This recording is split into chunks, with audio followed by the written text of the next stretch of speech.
Welcome, everybody. Thank you for joining us here on the Infinite Prosperity Podcast. My name is Louisa and I help high achievers, entrepreneurs and coaches lift the lid on life and business so that they can live at their highest value. Each episode, we will bring you our favourite founders, CEOs and guest experts to share with you their insights and strategies to expand your wealth consciousness, your spiritual leadership and aligned business strategies. We know that living in alignment with your soul's mission is what fulfills you, and we are here to show you how to achieve this in an energetically aligned way. If you haven't already, be sure to claim your free abundance activation in the Akashic Records. Go to louisahavers.com/gift to unlock your abundance activation today. And if you'd like my support in having aligned success in life and business, then contact me at www.louisahavers.com and let's explore together if it's an aligned match. Get ready to live at your highest value and to expand into your next level of money as you elevate and receive more. You create more for others. Righty ho, let's dive into today's episode. Before we dive in, I'd love to give a shout out to our sponsor, Samantha Selby, the astrological energy healer. Samantha helps spiritual entrepreneurs to reveal, heal, and activate their feminine and masculine energy so that they can embed a solid inner wealth and self-value, meaning they enjoy loving, respectful relationships and the freedom to choose what they do with their valuable time and energy. You can check out Sam at samanthaselby.com. Welcome to our episode this week. This week, we're talking about how to break the generational cycle of lack for your family with Terri Britt. Terri, I'm so excited to have you on the show. Thank you for joining us. I am so thrilled to be here, especially when you talk about prosperity and the family. I mean, there's nothing greater than that, right? Oh, it's everything. So I can't wait to dive in. So just to give everyone a little bit of an intro to you, for those of you that are getting to know you, I'll share your bio. So former Miss USA, Terri Britt is a spiritual coach, intuitive healer, TEDx speaker, award-winning author of The Enlightened Mum, and the founder of Women's Leaders of Love Global Community. Oh, that just sounds so fantastic. As well as the co-owner of the Jumping Goat Coffee Roasters with her hubby, Charlie Britt. Oh, can't wait to hear about that. Terri's been seen and heard on dozens of radio and television shows and shared the stage with transformational leaders such as Dr. John Gray, Marianne Williamson, and Jack Canfield. Terri is a wife, mum, stepmom, nana, and the former TV host of Movie Time, now known as the E! Channel. And for nearly 25 years, Terri has coached people from all walks of life, including corporate executives, entrepreneurs, doctors, teachers, coaches, healers, mums and dads. And her mission is huge. It is to help people get off the hamster wheel of competition, stress, emotional chaos, so that they become thriving examples for their loved ones. And Terri says it's not what we do for our families, but rather how we live our lives that impacts them the most. Oh, that's just so huge. A huge welcome. Thank you. Cannot wait to dive in. This is just absolutely fantastic. So I know we sort of touched on a little bit about what you've been up to, which is a lot. I'd love to know what, if we go back a bit, what made you start your own business in the first place? Well, it depends on which one you're talking about, because as you said, my hubby and I own a coffee company, and it's called Jumping Goat Coffee Roasters. And we have 2 stores plus internet and wholesale, the whole thing. And so are you talking about that one or my work as a spiritual coach? Ooh, which one? Which one came first? The spiritual coach. Let's start there then. Okay. So I became a spiritual coach because I sucked as a mother. I know. I didn't really suck as a mother. I was actually very loving and kind and playful, and I could get very present with my kids. However, hated the knee-jerk reactions. You know what that's like. You're a mom, when you just all of a sudden that subconscious mind gets triggered. And I found myself always wearing my happy face mask as a mom. I was miserable because I was suppress, and then I would blow up. And then you're on this never ending cycle, right? Of, oh my God, I did not want to do that. And now you're feeling guilty. Now you're feeling ashamed. So you work that much harder to be the best mom you can be, right? And then you do it again because you're putting on that happy face mask even bigger. So I was in this cycle and I did not like who I was. Well, my dad died in 95. And my dad had always been my hero, right? He was the man who was out there making things happen. My mom was very suppressed. And so I attached myself to my dad's ways. Well, daddy, he lost everything in bankruptcy. And the last 10 years of his life, he became an alcoholic. He smoked himself to death and died at the age of 54. So I'm looking at daddy's life. Okay. Because he was my hero. And I realized that dad didn't have any forgiveness of himself. He pushed himself so hard, just like me, right? I was trying to be the best wife and mom.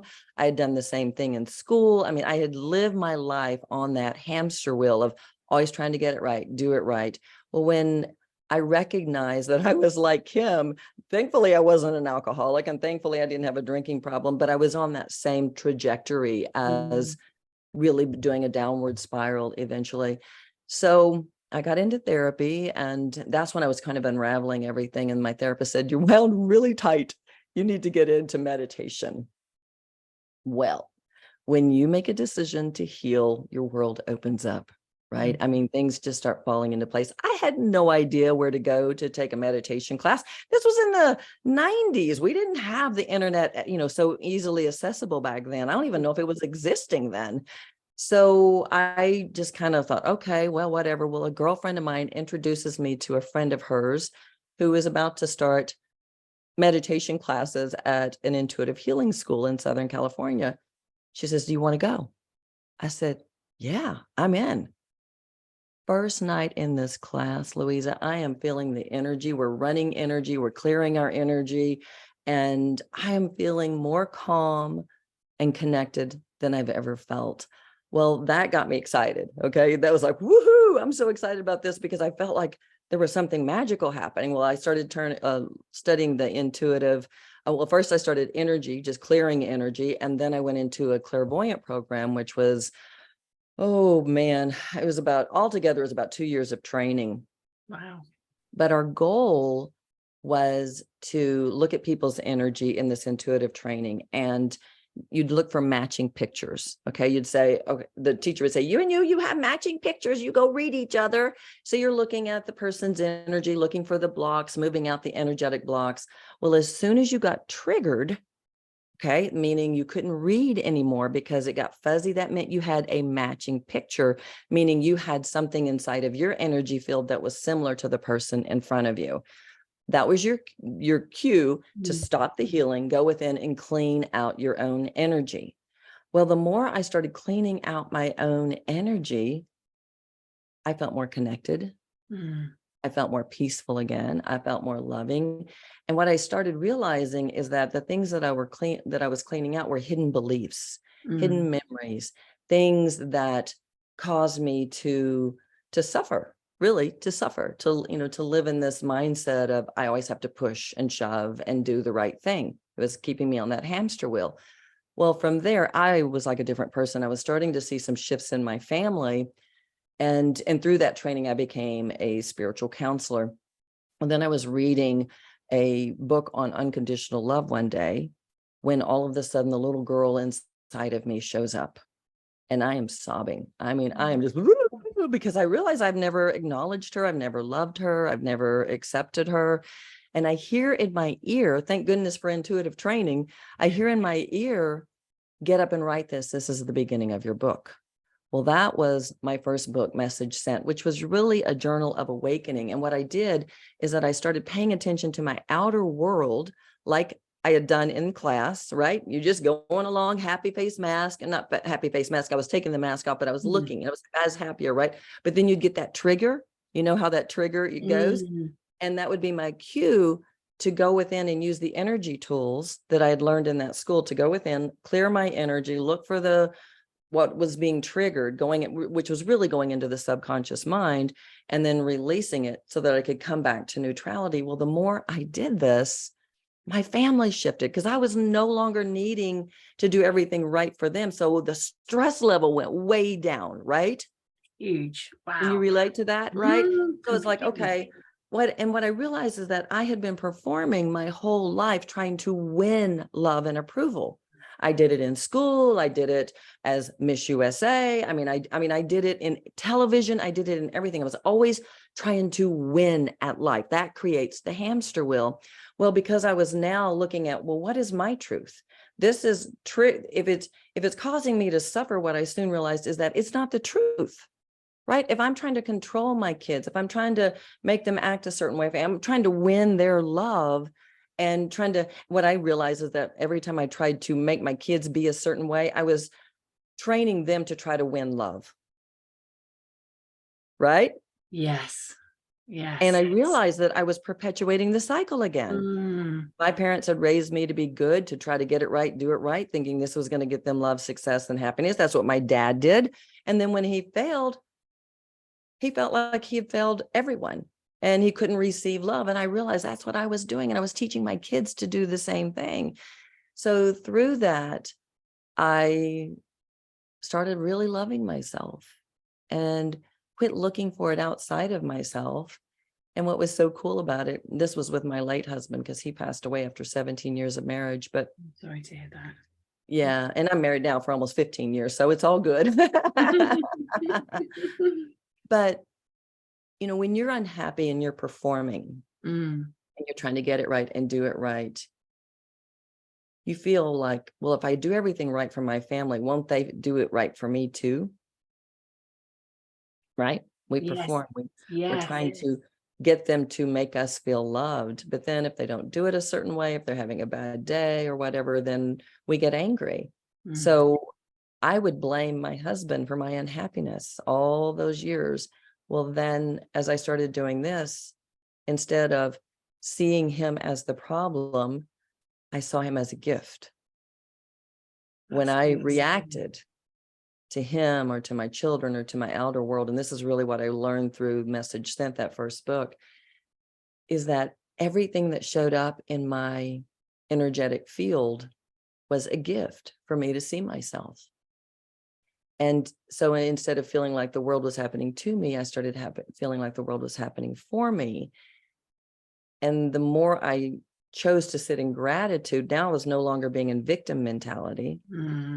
I was going into this high vibration of gratitude. My husband no longer felt blamed. My kids no longer felt controlled. And all of the walls started coming down. My kids quit fighting. My husband and I got our passion back. I mean, it was amazing. And what was so cool about this is that he saw me shift so much and saw our family shift so much that he made a decision to start loving himself. And I'll never forget, he said to me one day, he said, I feel better in my skin than I've ever felt.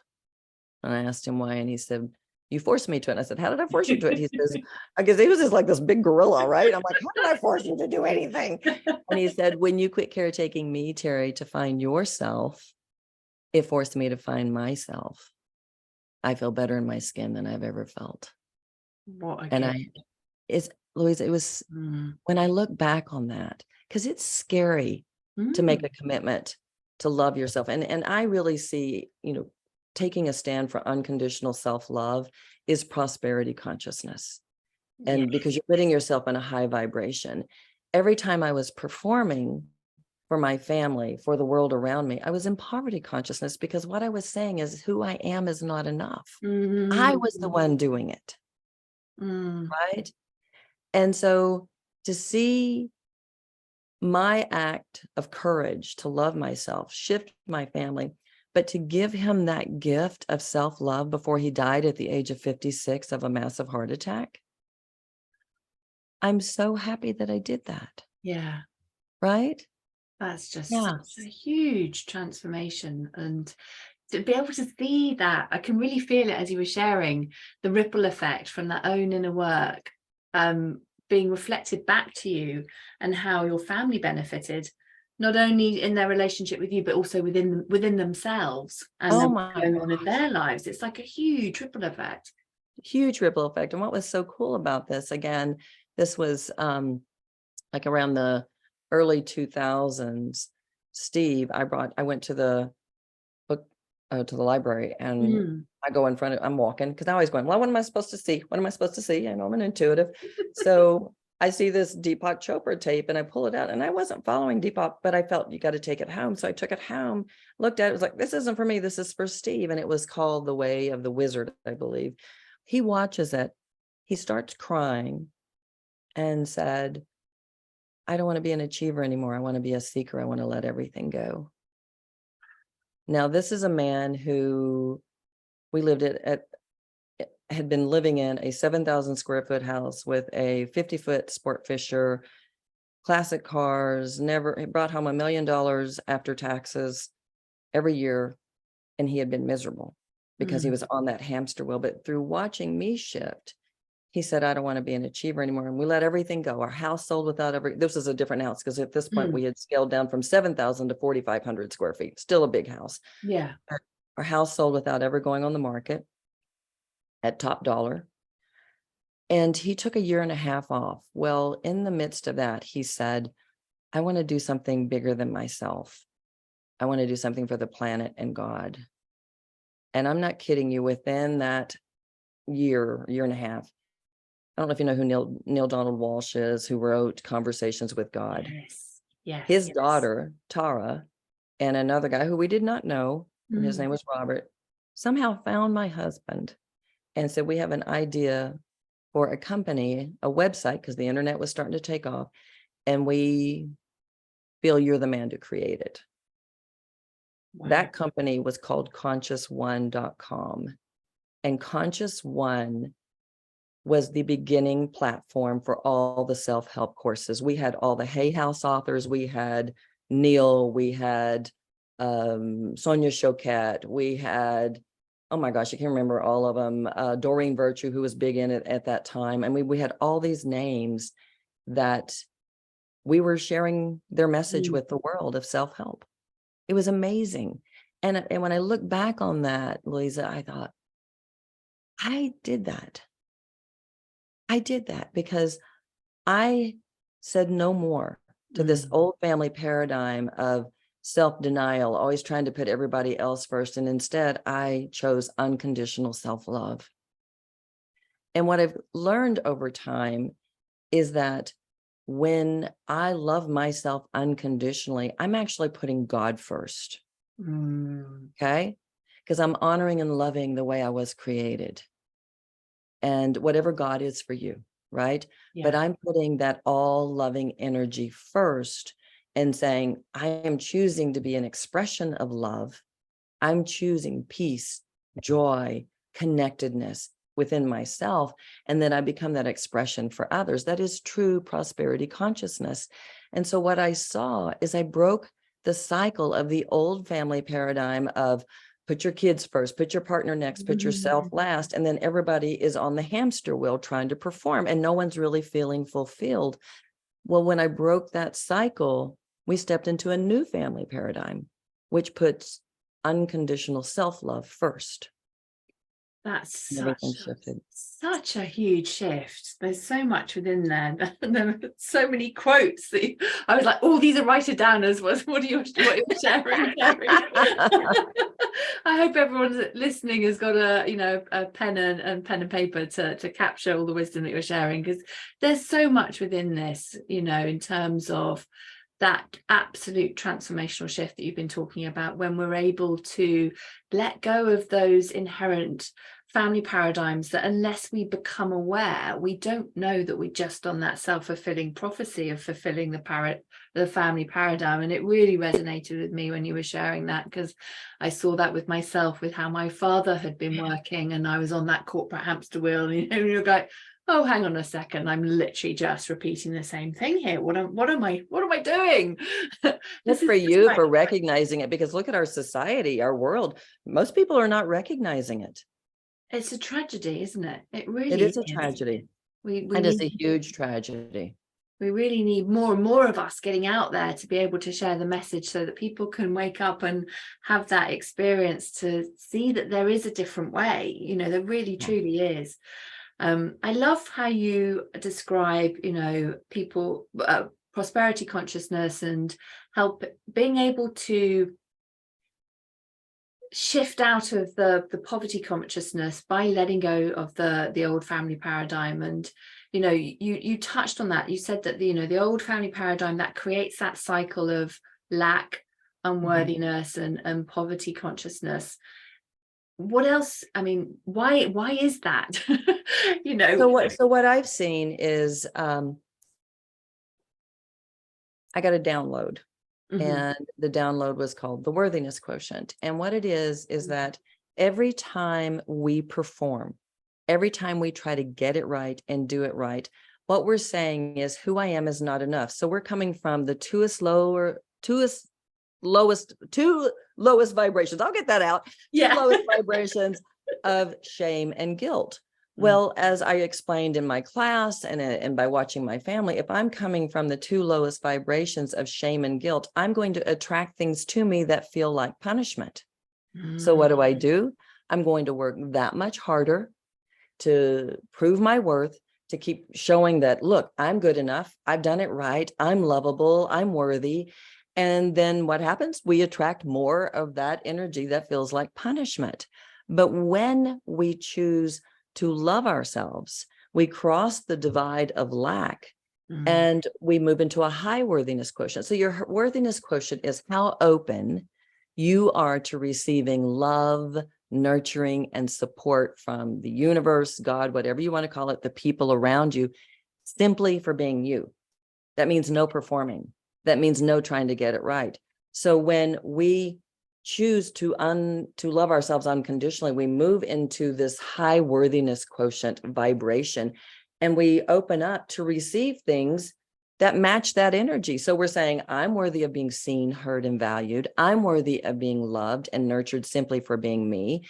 And because we're holding that vibration, we now get open and receptive to receive the abundance that is there for all of us. And, and that's what I couldn't really grasp for many years, is that the old family paradigm teaches us not to receive. Think about it, because parents tend to think, okay, I do everything for my children, but our children watch us and learn how to act. They learn what love is. Okay, so love means that you must deny yourself. So even though we're giving everything to our children, they're watching us. And it was so funny. I was just driving down the road the other day and I was listening to something on Brene Brown, and I'd never heard this before from her. This is just what I had seen in my own intuitive practice. And she said, children watch their parents. It's not what the parents are doing for the kids. It's how the parents are treating themselves. And I went, oh my gosh, there's studies on this. I just knew it as what I had seen in my own practice as a coach and what I had been doing to myself, right? So when we break the cycle, if we can get grounded in the belief, and this is where my Women Leaders of Love community came from, is that if we can get grounded in the belief and the truth and the purpose of the more I love myself, the greatest act of service I'm giving to others. Yes. That's okay. So I mean, good. Yeah. Just like with my husband. And here's what's so cool. So when my husband died, the next day, my hubby now, Charlie, shows up on my doorstep. Okay. What? Did you know each other already? I knew him from a distance, just saying, hey, because his daughter was on my kids' dance team. So his wife had killed herself 5 years prior. He knew what was going on. But here's what's so interesting. We had moved from Los Angeles. My late husband, Steve, had wanted to move for 10 years. And I kept saying, no, no, no, no, no, no, no. He finally says, Destin, Florida. And I said, okay, I'll go. Well, that's where Charlie lived. Wow. So we went from Los Angeles to Destin, Florida. A year and a half later, my husband drops dead and Charlie shows up. Now, what's so interesting is that I had been working on my beliefs around passion, allowing passion into my life. I was doing a lot of second chakra work, going in there about manifesting and being passionate and letting go of the old good girl rules of trying to get it right. I was going deeper, right? The last 6 weeks of Steve's life, we were taking a dance class and that passion was coming back, right? I was really allowing myself to, I mean, it was so obvious that the teacher said, you guys act like you're on your honeymoon. Oh, that's so okay. serious. Yeah. He drops dead. Charlie shows up. And of course, my husband had prostate cancer, and he beat the prostate cancer, which was very advanced because he was only in his 50s, which is more like a breast cancer when you're that Right. age. So it's very aggressive. He beat that. He had a 2% chance of survival. So we're feeling like we're starting to live, and then he drops dead. What a shock. Yeah. Well, Charlie and I, when he showed up, I'm like, okay, Charlie, because I didn't really know him. I always thought he was quiet. He's not quiet. He's crazy. He's absolutely crazy. But about 2 weeks after that, he shows up on his Harley, and I'm going, whoa, because I'd done a lot of grieving when my husband had cancer, right? So I'm now ready to live. About a year later, oh, actually, it was less than that. So we started dating in May. By November, we got engaged. Wow. Wow. So we're blending 3 teenage girls. Wow. 9th grade, 10th grade, and 11th grade. Whoa. You got your hands full. Yeah. And it was interesting. So each one of them started getting angry. Okay. But I knew that if I was listening to my intuition and my heart, that I was literally listening to my soul, to that part of God that speaks to me, my truth, right? And I was putting God first. So I had to look at my kids and say, I love you, and I would never intentionally hurt you, but God comes first in my life. So I have to listen to this. Well, how do you argue with that? You can't argue with that. Okay. And it's so funny because Mackenzie, my oldest, got married. I think it's been about 5 years ago. And she gave me this beautiful handkerchief, and it talks about, thank you for showing me what a wonderful relationship is. I mean, my kids adore this man, and they are so grateful. But here's what's interesting. So we got married in 2008. The recession hits. It's interesting, right? Well, we would go to Telluride in Colorado for our honeymoon, and he sees a coffee house in the mountains. He says, that's my dream. Well, the recession's happening. Nothing's going to happen, right? Yeah. So, and he had been in fundraising for schools, that big barrels of cookie dough that they'd sell in the schools. And all of that had to go away because fundraising was not anything that anybody was doing. So he went back to medical sales. Well, a few years later, the economy started turning around again. His old cookie dough friends, people that worked for him, said, you got to get back into fundraising, but you need to do coffee. Well, there was the coffee thing. Oh. Okay. So Charlie gets on the internet, starts searching it out, and he finds a coffee company up here in the mountains of Georgia called Jumpin' Goat Coffee Roasters. So he's talking to the guy about maybe doing a franchise or a license down in Destin just to roast. And our goal was to move to Asheville. Well, then we did that. And eventually the guy said, will you buy me out? So we bought him out, moved up here to Helen, Georgia, and got this little store. Well, it was as cute as can be. It still exists, but it's about 700 square feet. You can't do a whole lot there, right? Yeah. So in this whole interim, I'm really teaching Charlie to love himself, to step into prosperity consciousness, right? To raise his worthiness quotient. Yeah. He is a workabee, a workaholic. So one day I have him listen to a meditation on prosperity consciousness versus poverty consciousness. He comes out of it and he said, I'm in poverty consciousness. Wow. I said, why? And he said, well, I want wholesale business. He said, but I don't want to be in the car going after it, because we're in wine country. So he was going to all the wineries and selling coffees and all this different stuff. And he goes, I want it, but I want to be at home with you and the dogs. I want us to be working together. So he stopped. Just like that. Just like that. But here's the deal. He did it without guilt. So if he had stopped and felt guilt and shame that he wasn't working hard enough, the miracle that happened probably wouldn't have happened. But because he had no shame and guilt, and he understood loving yourself and prosperity consciousness, all of a sudden, Louisa, I'm not kidding. Wholesale business starts flooding in. I mean, it is like it is matching his vibration of self-love. I mean, it is boom, boom, boom, boom, boom. Well, what was so cool about this is because now he had opened up space in his life because he was no longer going out after business.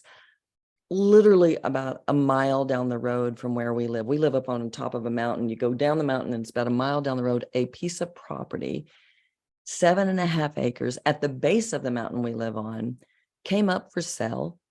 And it used to be it was a building that used to be an old motorcycle church. Rolling hills. And he said, he came home, I'll never forget. And he goes, oh my God, I just saw it. That vision he had seen of having something really like what he wanted in his heart was he wanted people to come and have an experience. Yes. Oh, wow. Right? Mm. Negotiated the deal, got it. We opened in 2019 and our business continues to explode. Oh, I love it. I love how you shared how it's so true how that miracle unfolded because he was in the right vibration. He'd made that decision and wasn't holding any shame or guilt because it's like I always say, it's, you know, we change the channel. We're literally going onto a different frequency and then we can see we're available for all those opportunities that were there. And things can literally change in a nanosecond when we're that vibrational match that you were talking about. Yes. Oh, absolutely. You know, when I think I really started understanding this, and for my first book tour, I was doing Message. That my second book was The Enlightened Mom. That's the award-winning book that won Best Spiritual Book of the Year at New York, San Francisco Book Festivals. Yes, thank you. But on the first book tour, it was the beginning of the Iraq War. Oh, and right. Okay. Yeah. I've got 10 days in New York, all these these interviews scheduled. And they're getting canceled because everybody wants to cover the news. I mean, they're wanting to cover the war. So I first get there and my mind was going, oh, you got to figure this out. You got to make this happen. I was getting back on the hamster wheel, right? Instead of surrendering. Well, then luckily, thank goodness, my tools, kicked in and I said, wait, okay, what am I really feeling? Because your feelings are your intuition, right? They're talking to you. So my feelings said, I want to be a vegetable. I want to just hang out and let myself regroup because, when you're getting ready for something like that, you're really busy. And I just needed some breathing space. So I thought I'm going to get up in a robe and do this. Well, I had a manager back then and she said, you've got to go see Thoroughly Modern Millie or Hairspray. They're great metaphors for your work. They're plays, New York Broadway plays. I got on the internet. They were like $200 tickets. I thought, my gosh, I just don't know if I want to see it badly to pay $200 for it. I'm not a big play person. Yeah. So I just surrendered it and said, whatever. If that's the best, if that's what I'm supposed to do, if it's highest good, then I'm okay. So I did exactly what my heart said. I rolled up on the couch, put my robe on, ate a Snickers bar because I wanted to eat something yummy. And I had told myself, this is what I want to do today. And tomorrow I'm going to get up and go to the New York Health and Racket Club. So I do that. No guilt, no shame. Okay. Just loving that little girl inside of me who is just loving the nurturing that I'm giving her because I'm asking her what she needs. I get up the next day, go to the New York Health and Racket Club, talk to this woman before a class, waiting on the other one to leave, go in, take the class, come back out. We talk some more. And she says to me, she said, well, how long are you staying in town? I said, 10 days. And she said, are you going to see any plays? And I said, my manager wants me to see Thoroughly Modern Millie or Hairspray, but I don't know. And she goes, oh, I work in management at the Marriott Marquis and Thoroughly Modern Millie is playing at our theater. How about I take you as my guest? Whoa. That's when I knew the universe is limitless, that God is limitless. That's what I call it, all that beautiful, loving energy, and that it is up to us to receive it. And when we choose to get out of that old paradigm of stress and struggle and hamster wheel and denying ourselves and choose to truly love ourselves, we get receptive, we own our worth, we get into a high worthiness quotient, and then we are open. We're saying, yeah, I'm worthy. And then we allow that abundance to flood in. And I really truly believe, Louisa, that when that experience happened in all of New York City, I mean, think New York City, the one gym, the one class, the one person who happens to work in the hotel that is having the one play or one of two plays that Yes. I mean, it's like, it's crazy.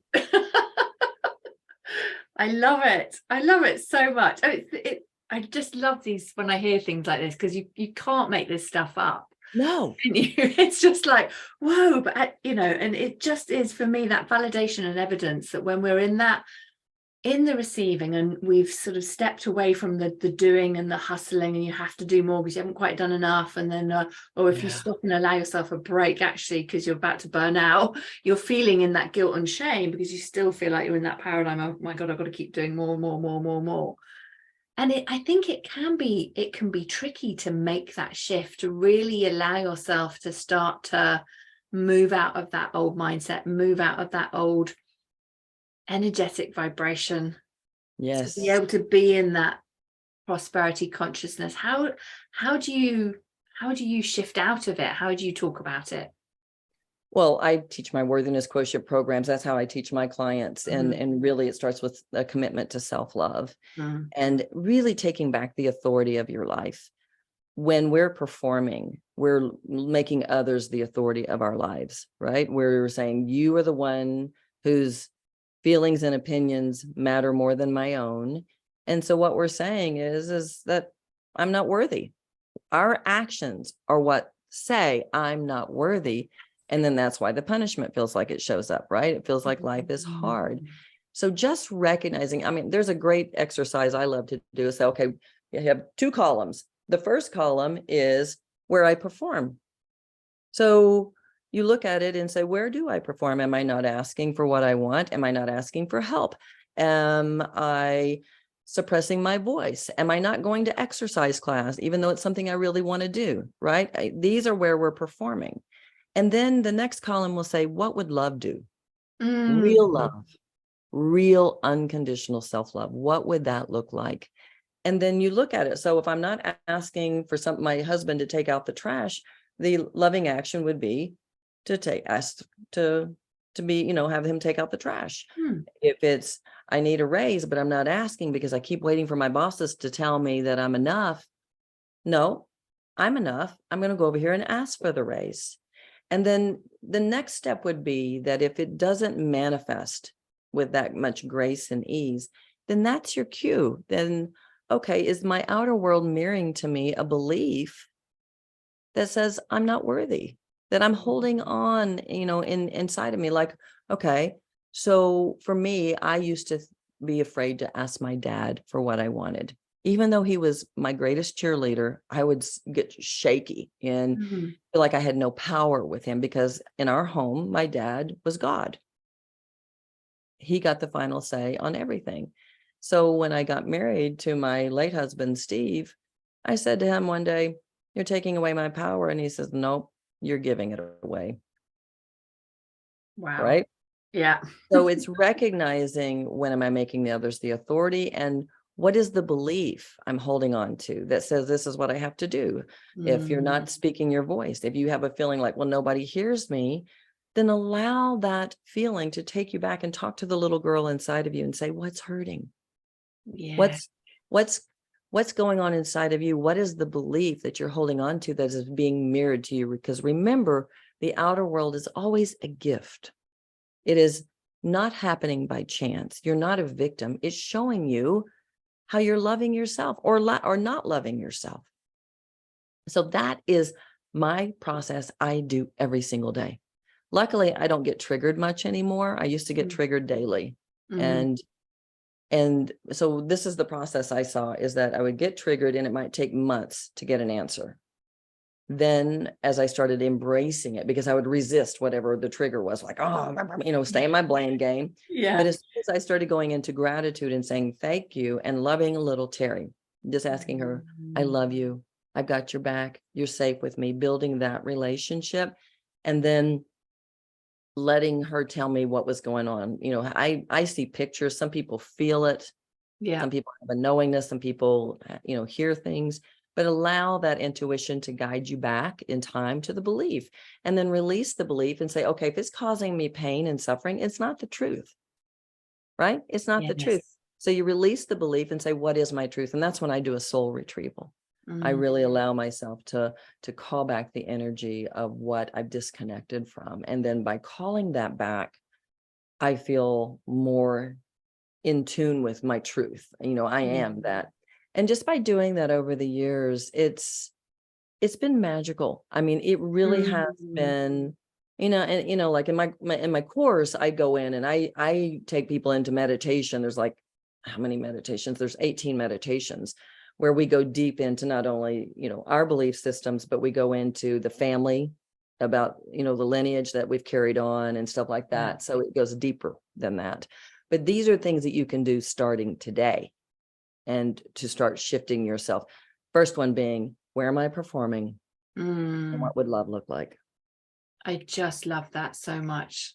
I often say to my clients, what would love do in your situation when you're thinking about what you're about, the next steps in your business, you know, the action that you're going to take, or if you're going to offer something to your clients, like what would love do?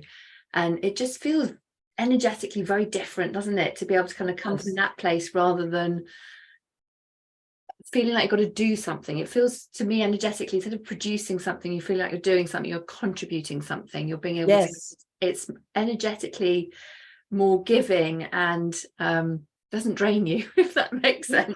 I know that people feel that shift when it's like, I just love that. You know, what would how did you say it? What would love do? It's like, what would love do? So what would love do? And you know, another thing is, you know, because some people who have been raised in religion are so programmed to believe that putting God first is putting yourself last. But in reality, God is love. I mean, if you look at it even biblically, God is love. So you can say, I put God first when I honor and love the way I was created. Which is saying I put love, true love first when I honor and love the way I was created. So that I see gives people a really big shift, because even though they may have not been raised in religion, it can be in the spiritual DNA handed through past lives, through the family, you know, whatever, through the, you know, generations upon generations. And for me, I live in the South in the United States, which is, you know, big into the religion. And, but I see it all over. I see it all over. And so it's when you give people a different idea of what is true love, what is God equals love. God is the all-loving presence of energy that is there for all of us. We're all part of it. Now, are we going to choose to be in the lower vibration of God? Or are we going to choose to be in the higher vibration of God, right? And what are we going to experience? Well, I choose a high worthiness portion. Love. I choose things that feel like a divine flow. You know? I don't like to do. It's so funny. When I started recognizing that really when we are performing, we're punishing ourselves. I'm like, I don't do punishment anymore. No, I love how you frame that. That feels so powerful, because it's like, what you wouldn't choose it. No. Consciously. So it's a great way to kind of really go like, this is the awareness. You can choose to step away from it and choose to move towards love. Oh, Terri, it's just so much gold. I love it. Thank you. Thank you so much. You've touched on so much, and I know that, you know, from what you've initially sort of shared, that this has had a huge impact on, you know, on your family. And have you seen this with your clients as well, how this has affected? Oh, absolutely. Absolutely. Absolutely. But I tell you what's the most fun is seeing it with my kids.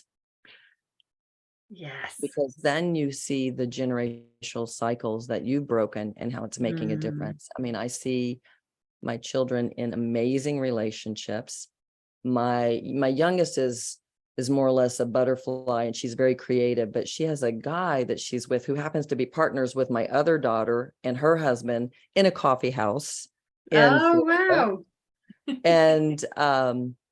And then my stepdaughter too, she's thriving in her business. So they're all thriving in their own unique ways, right? They're all finding what is right for them. And the relationships are, especially my girls, Haley didn't get raised in it, so it's been more of a, a challenge for her, but she's getting it. I just look at it as her walk, because she didn't get to experience it. Her mother killed herself. So there's a lot of trauma there, right? Yeah. So she's getting healthier and healthier with her self-love, so her relationships can shift. And she's been in one, and it's getting better and better and better. My girls, they went through their weird relationships, right? But they have men who treat them like royalty. And they do it for their men as well. Yeah. And very, very healthy, dynamic relationships, and their businesses are thriving, which is so exciting to see. I mean, my kids opened their coffee house on it was 2 weeks before the pandemic shut down. Oh, whoa. Yeah.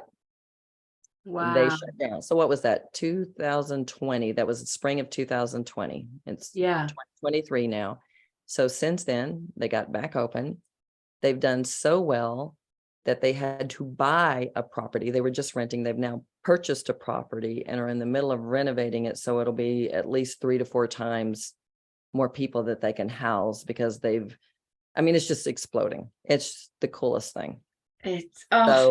So that's what's so neat, because I've seen people over the years, but yes, I want my clients to thrive, but when you can see your children thrive because you chose self-love and they're choosing it, that just shows that the legacy has been broken. The old legacy, the old family paradigm of stress and struggle. I mean, sure, they're going to have stress and struggle. They're in their, late 20s and early 30s, right? They're going to have their moments. We all do. But they now know. It's so funny because my youngest, she can call me sometimes and she'll start venting. And I said, what's the gift? She goes, Mom, just let me vent for a minute and then we'll look at the gift. There's a place for venting. And then she was taking this course, and it was like, I forget the name of it. It was for your next quarter from 20 to, or I don't remember. It was like 20 to 29 it was a course for 20 to 29-year-olds. And the teacher was talking to her and she goes, man, you really get this. And Kobe says, my life has been a life coaching.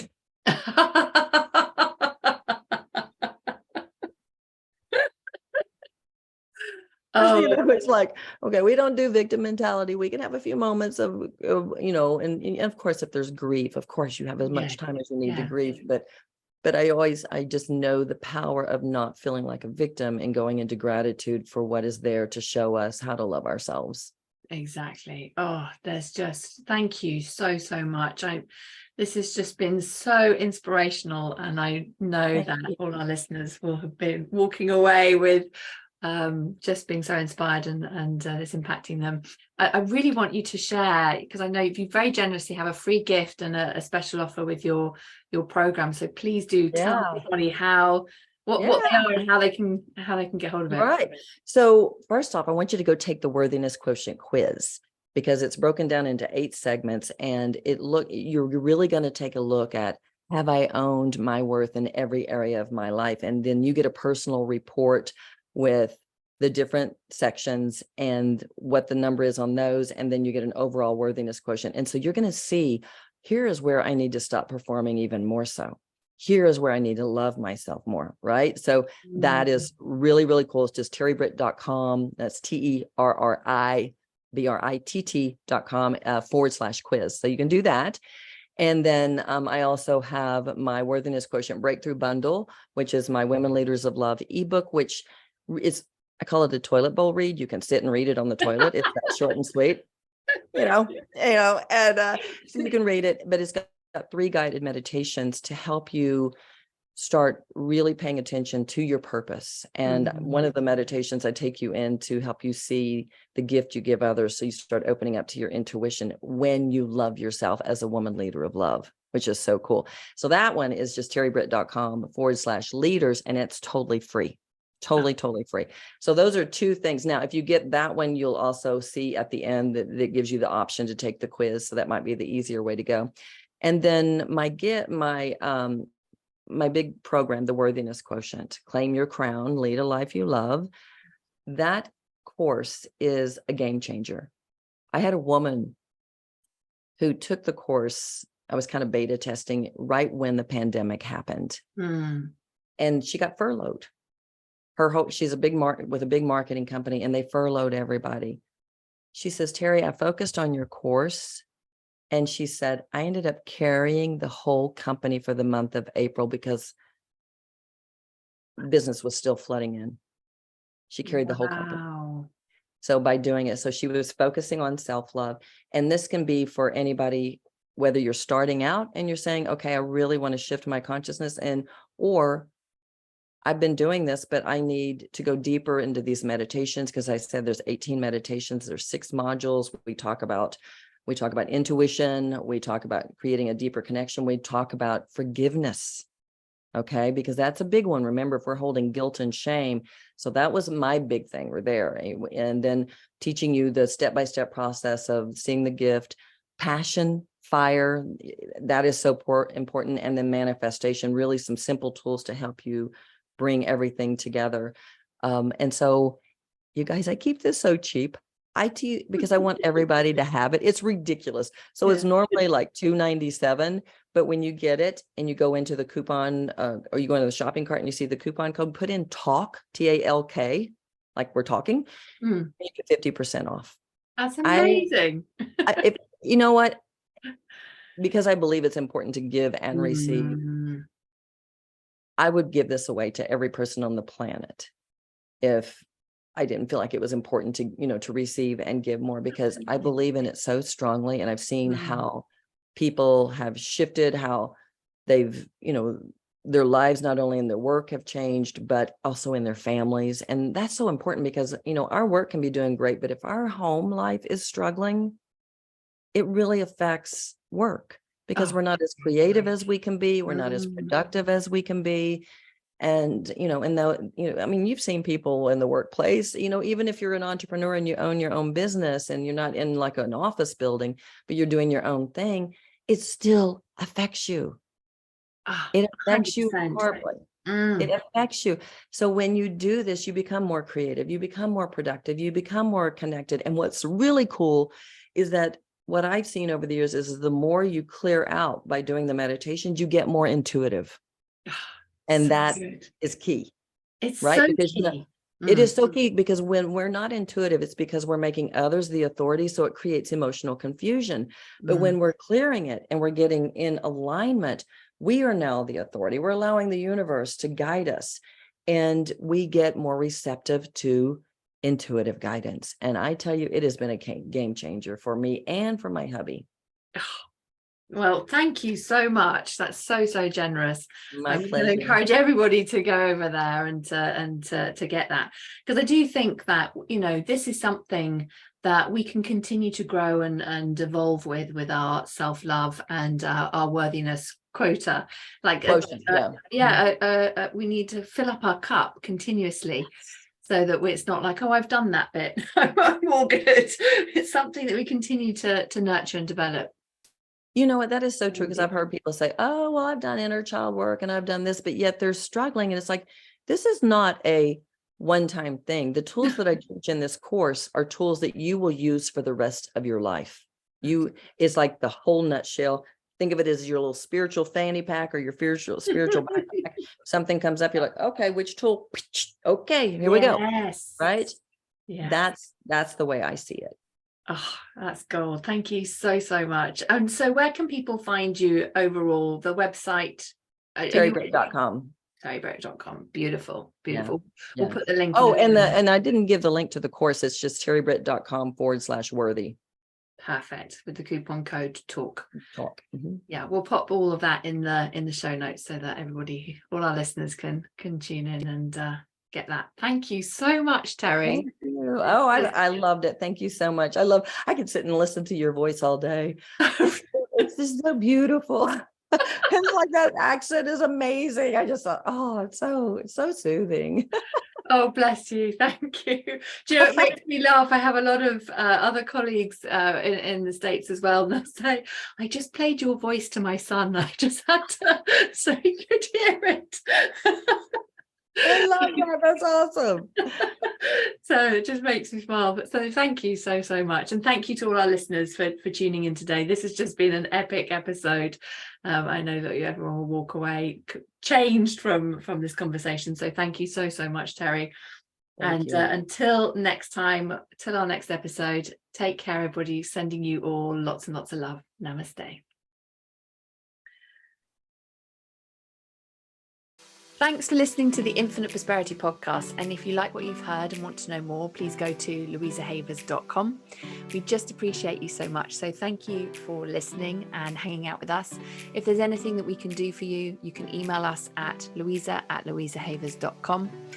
Let my team know if you have any ideas for shows that you'd love to hear or topics you want me to talk about. Really looking forward to hearing from you. All right, that is it for this week, everybody. Thank you so much for joining us for today. Looking forward to connecting with you again. Until next time, namaste.